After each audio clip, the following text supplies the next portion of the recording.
Ross and Suzanne from Revolution here. We're with Tudor, and we're going to just quickly talk you through some of the novelties that we've been shown today. First up, highlights. Yep, here we go. The Bronzo, become a real classic of Tudor's current lineup. And today we've seen a new dial version, slate grey, faded from the middle. Nope, faded. Which way is it? You could say it either way, I guess. Degradé. It kind of depends on the light. Can I say that? Is that a Rolex term? Degradé? It's an auction thing. Degradé. Degradé is an auction thing. I can say that? Yeah, Okay. it's as we like. This is not live, is it? No. I should have asked that before. Okay. Nah, that's fine. So yeah, the dial in the new bronze, Degradé, I hope I pronounced that correctly, goes from a really beautiful light grey and darkens to the outside, matching matte black insert on the bezel. A really great watch, looks brilliant I think on the fabric strap.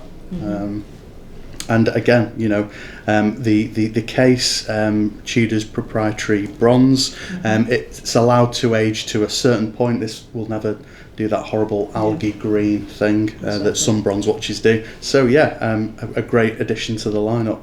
Of, and the good thing about the amazing thing about the colour is obviously it changes under the light as well. You get a real variety of shades out of it. And not just, it comes with a variety of straps. I mean, we're shown this one, the fabric strap, because we think it's our favourite.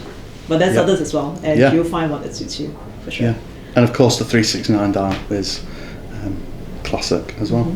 And little things that everyone still appreciates about the watch, like the drilled lugs, that, you know, kind of the throwback to how they used to do it with tool watches. Yeah, and the black base, classic, no crown guard case as well. They're all still there. Yeah. Moving on. Awesome. When the S&G watches of Tudor, the steel and gold, basically, that was introduced a couple of years back, 2 years back, if I'm not wrong. 16. Yeah, 3 years. So done. 2016. We're now 3 years into the introduction of the steel and gold watches, and we're starting off with the chrono, which obviously has had some like minor aesthetic changes. Nothing that you really sort of notice in a glaring kind of way, but I think overall it kind of really improves the experience and the wear of the watch. Like for example, something that you really observed just now, which I thought was a strong pickup, was how close now you have the dial kind of to the crystal, and it's this sort of forward projection of the dial. It becomes much more immediate, it becomes much more close to you. It's easier to read, for one thing. You don't have necessarily the same kind of height that you used to have on the older models, because you can, when you put them side by side, you can really tell the difference. But I think this is much more how would you put it? I think it's more intimate. It projects closer to the dial, and because of the different color scheme that you have here with the black background with the gold counters, I think it really makes a difference. You can see that warmth in it when you actually have it on your wrist. These on the new bracelet, because we've seen these models before, obviously, but they've got new bracelets, which I think you'll all agree with me.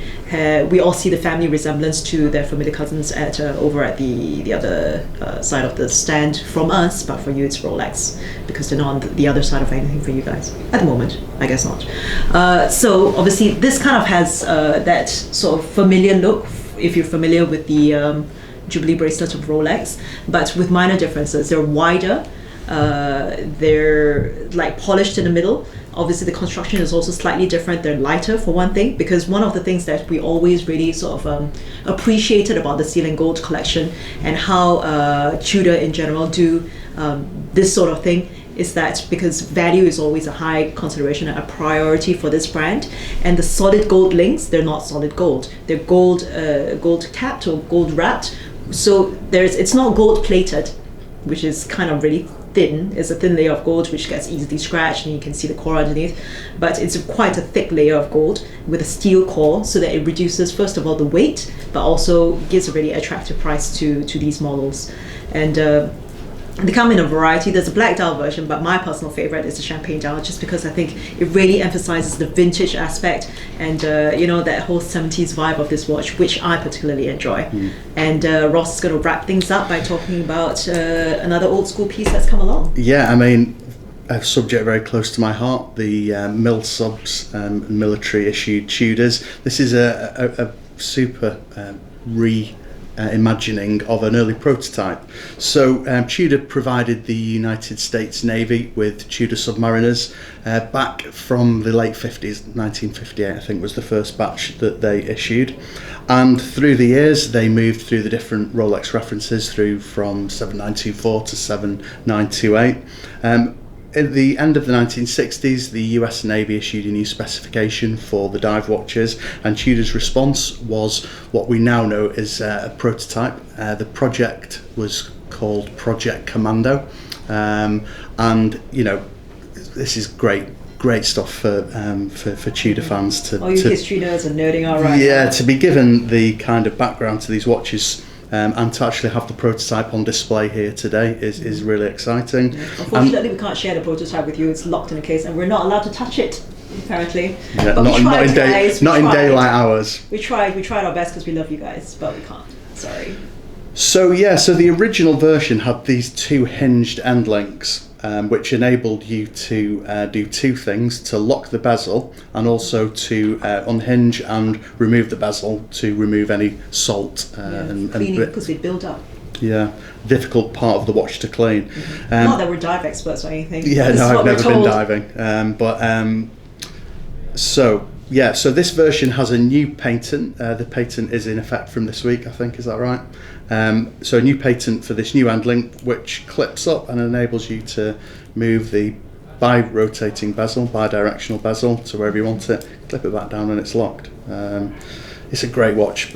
Rubber backed strap, just to me a really interesting part of Tudor's heritage coming out in the modern Black Bay range. Snowflake hands, matte dial, red depth rating. The original prototype had a date window as well, which this has been, or which is faithfully reproduced in the new P01 Black Bay. You think it looks really bulky and kind of muscular, but actually put it on the wrist, Ross, just to show the camera how it looks. Yeah, there you go. On the wrist. How's the fit? It fits good. Yeah, it's good. You know? Yeah, it feels great.